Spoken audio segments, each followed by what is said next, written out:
Paolo Avellino pinakita sa lahat na walang pwedeng bumastos kay Kim Chiu. Proud team, kinilig.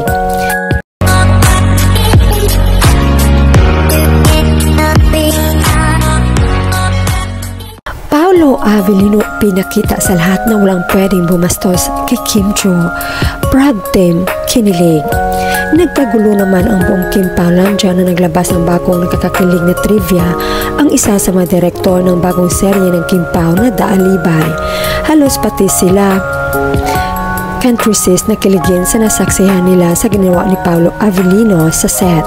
Sa niya, nung kinukunan namin ang Alegria dance, kinuna namin solo shot ni Pao plus yung dalawa na lang sila kasi lilipat pa si Pao sa kabilang unit.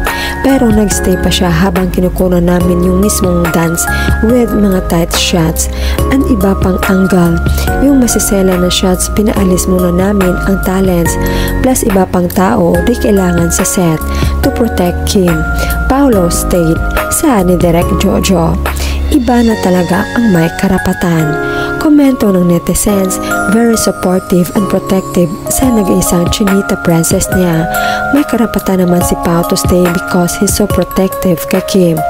Yan kasi gusto ni Paolo secure yung lady niya, lalo na si Kim Chiu. Love this, yan ang tunay na nagmamahal. Kaya masayang-masaya si Kim, kitang-kita sa kanyang mga mata dahil iyong mga ginagawa at ipinapakita ni Pao na pagmamahal ay di niya naranasan sa mapast niya. Ang bait ni Pao, itong nagustuhan namin para kay mahal naming Kemi. Ang sarap sa feeling, sarap ma-in love, no? He probably wants to make sure protected si Kim at walang lalabas na maselan masyado. Wow, sana all protective sa jowa, sana hanggang dulo na sila. Pinipigilan lang nila kiligin, hirap ma-resist ang charm ng Kim Pao. Kawawa naman, basta importante hanggang sa huli na ang Kim Pao. Yan si Paolo, totoong magmahal, very protective. For privacy lang kasi yun at syempre magkasintahan sila, kaya okay lang, walang masama. I love you both.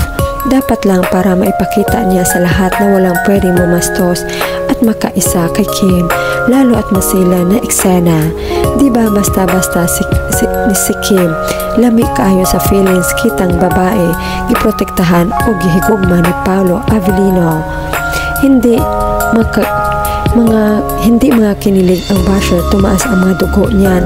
Sa inggit, di nila kaya kasi at wala silang ganyang kaseksing katawan.